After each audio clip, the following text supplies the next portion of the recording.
see how you did. The question says, Colby is making chocolate chip cookies. The recipe calls for 1.5 teaspoons of baking soda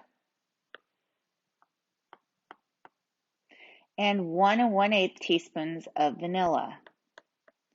Combined, how many teaspoons of baking soda and vanilla will go into the recipe? So we know combined, we are going to add.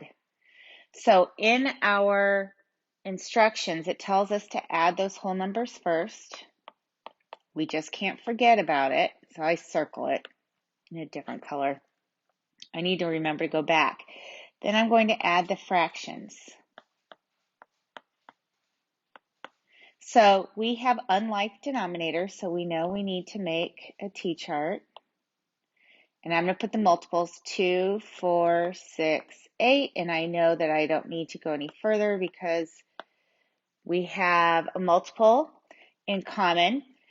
1/8 is already in eighths, so we don't need to worry about that. But we do need to make 1/2 into eighths. We're making an equivalent fraction to 1/2, not changing the value whatsoever. And what do we do to the 2 to get that 8? We multiply by 4, so we do that with the numerator as well. So now we have 4/8, same value as 1/2, and we can go ahead and add that 4/8 to 1/8 to equal 5/8. We keep getting fractions. We don't need to simplify. All right, and before we can finish, I'm going to rewrite the equation. 1 1/2 plus 1 1/8 equals, we can't forget about that 2 up there, so we have 2 wholes, 5/8 teaspoons.